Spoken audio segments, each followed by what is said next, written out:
Hello students, welcome to all of you. आज हम tax planning में जिस टॉपिक पर डिस्कस करने जा रहे हैं वो हैं कर नियोजन की सामान्य संगठनात्मक एवं प्रशासनिक समस्याएं, general administrative and organisational problems of tax planning. देखिए, कर नियोजन एक कर दायित्व को कम करने की विधि है जिसमें आयकर अधिनियम के समस्त प्रावधानों का करदाता लाभ उठाता है। विशेष रूप से क्या होता है, आयकर अधिनियम में जो कर मुक्तियाँ दी गई हैं, कटौतियाँ, छूट एवं राहत संबंधी जो प्रावधान दिए गए हैं, करदाता उनका विशेष लाभ उठाता है। परंतु इसके लिए करदाता को आयकर अधिनियम के विभिन्न प्रावधानों एवं नियमों की बारीकी से सूक्ष्म जानकारी होनी आवश्यक है। आयकर अधिनियम के विभिन्न प्रावधान एवं जो उसके नियम हैं उनको याद रखना एक जटिल कार्य है, मुश्किल काम है। इसके अतिरिक्त क्या होता है, प्रत्येक वर्ष वित्त अधिनियम में परिवर्तन होते हैं, संशोधन होते रहते हैं, तो करदाता उन सबको भी ध्यान में रखे, जो कि अगर हम व्यवहारिक रूप से देखें तो मुश्किल होता है, संभव नहीं हो पाता। यदि मान लीजिए करदाता इसके संबंध में कर विशेषज्ञों की सलाह लेता है, कर सलाहकार के पास जाता है, तो उसके लिए उसे अलग से उन्हें भुगतान भी करना होता है। इस प्रकार कर नियोजन का कार्य कुशलतापूर्वक संपन्नपूर्वक करने के लिए करदाता को अनेक कठिनाइयों का सामना करना पड़ता है। मुख्य रूप से इन कठिनाइयों को हम 3 भागों में विभाजित कर सकते हैं। पहला, कर नियोजन की सामान्य समस्याएं, दूसरा कर नियोजन की प्रशासनिक समस्याएं, और तीसरा कर नियोजन की संगठनात्मक समस्याएं। आज हम सबसे पहले शुरू करने जा रहे हैं कर नियोजन की सामान्य समस्याओं पर चर्चा। देखो, भारत में अनेक तरह के डायरेक्ट और इनडायरेक्ट टैक्स एक्ट जो हैं वो एप्लीकेबल हैं, लागू हैं, कानून लागू हैं।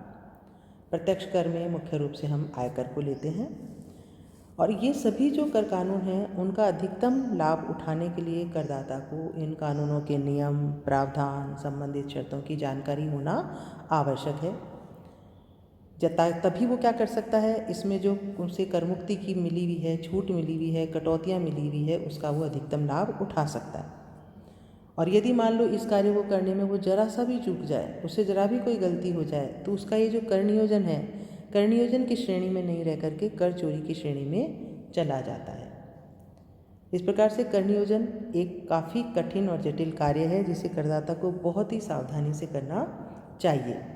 आयकर से संबंधित कर नियोजन में जो मुख्य समस्याएं आती हैं, वो पहली समस्या है कर्तव्य पालन हेतु किए गए व्ययों की पूर्ति हेतु प्राप्त विशिष्ट भत्तों के संबंध में।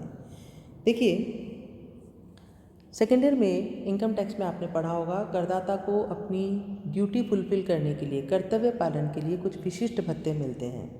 उन भत्तों के संबंध में ये प्रावधान है कि गत वर्ष की समाप्ति से पूर्व ही उन भत्तों की यदि संपूर्ण राशि वो व्यय कर देता है तो उसे कर मुक्ति का लाभ मिल जाता है। यानी कि इन भत्तों के संबंध में वास्तव में व्यय की गई राशि का लेखा रखना उसके लिए आवश्यक हो जाता है, जो कि एक सेवा कार्य में संलग्न व्यक्ति के लिए काफ़ी कठिन है। इस श्रेणी में जो हम मुख्य रूप से भत्ते शामिल करते हैं वो है यात्रा भत्ता, दैनिक भत्ता, वाहन भत्ता, सहायक भत्ता, शोध भत्ता एवं वर्दी भत्ता। अगर वो इन्हें पूरी नहीं करता है, इन भत्तों की राशि को वो पूरी व्यय नहीं करता है, तो जितनी कम व्यय होती है वो कर योग्य भत्ते की श्रेणी में आ जाती है, कर योग्य राशि में शामिल हो जाती है। तो यदि इस संबंध में इस भत्ते की प्राप्त राशि पूरी व्यय कर दी जाए तो ही पूरा भत्ता कर मुक्त होता है। तो इसका ध्यान करदाता को रखना चाहिए, रखना पड़ता है, जो कि मुश्किल होता है। इसी तरह दूसरी समस्या आती है मकान किराए भत्ते के संबंध में। देखिए, मकान किराया भत्ते के संबंध में यदि करदाता को मकान किराया भत्ता मिलता है तो हम 3 राशियों की गणना करते हैं। उसमें से जो न्यूनतम राशि होती है उसी की कर मुक्ति करदाता को मकान किराए भत्ते में से मिलती है।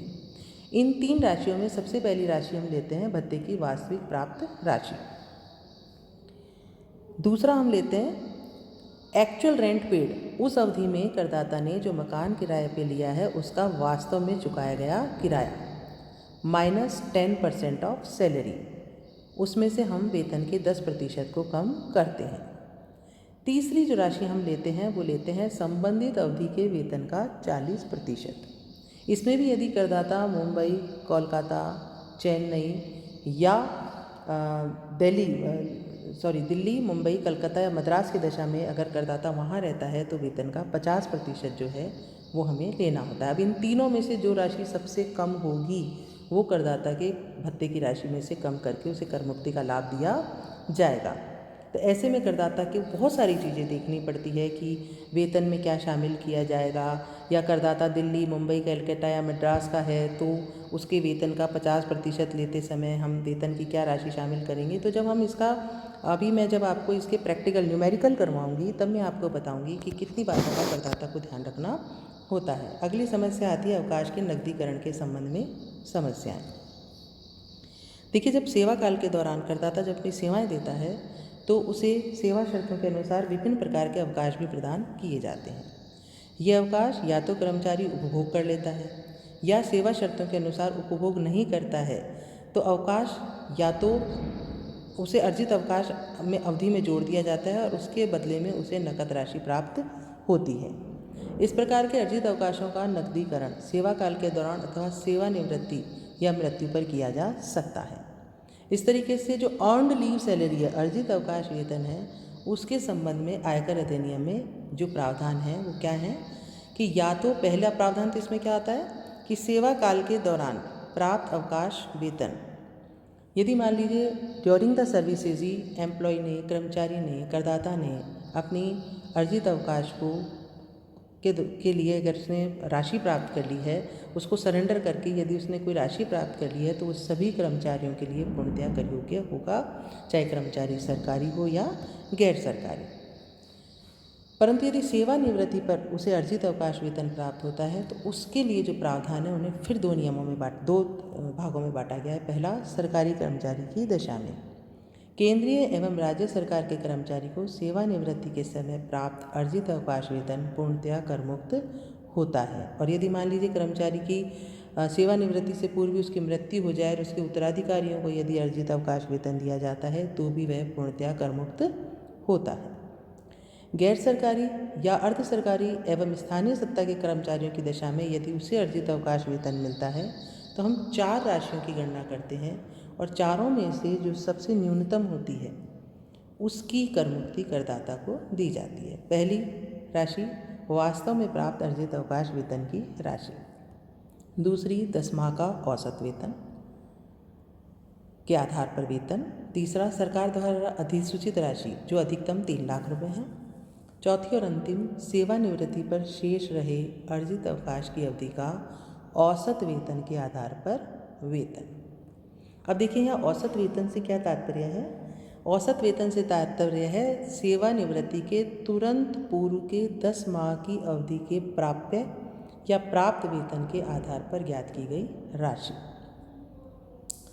अब देखो क्या होता है, इसमें 2 चीज़ है। हम क्या कर रहे हैं, देखो जो हमने 4th पॉइंट लिया वो हमने लिया सेवानिवृत्ति पर शेष अर्जित अवकाश का वेतन। तो यहाँ सेवा अवधि कितनी, तो सेवा की अवधि को यहाँ पूर्ण वर्षों में ही लिया जाता है। वर्ष का जो भाग होता है, जैसे मान लीजिए 14 साल 5 महीने, 14 साल 8 महीने, 14 साल 11 महीने, तो ये जो 4 महीने, 8 महीने, 11 महीने इसे छोड़ दिया जाएगा, सिर्फ 14 वर्ष ही लिया जाएगा, यानी कि संपूर्ण वर्ष को ही वर्ष में शामिल किया जाता है। तो ये जो अभी हमने समस्याएं देखी है, ये करदाता को व्यवहारिक रूप से इन्हें ध्यान रखने में कुछ समस्याएं आती है, कुछ जटिलताएं उसे आती है। इसमें भी और भी समस्याएं हैं। हम अपनी अगली क्लास में जिस समस्या को डिस्कस करेंगे वो है ग्रेच्युइटी के संबंध में समस्याएं। आज जो 3 समस्याएं हमने डिस्कस की है, यदि आपको उसमें कोई परेशानी है, आपने बीकॉम पार्ट 2 में भी पढ़ चुके हैं, यदि फिर भी कोई परेशानी अगर आपको है तो आप मुझसे पूछ सकते हैं व्हाट्सएप ग्रुप पर, या मुझे कॉल करके भी आप उसके संबंध में जानकारी प्राप्त कर सकते हैं। अगली क्लास में हम डिस्कस करेंगे ग्रेच्युइटी के संबंध में समस्याएं। धन्यवाद।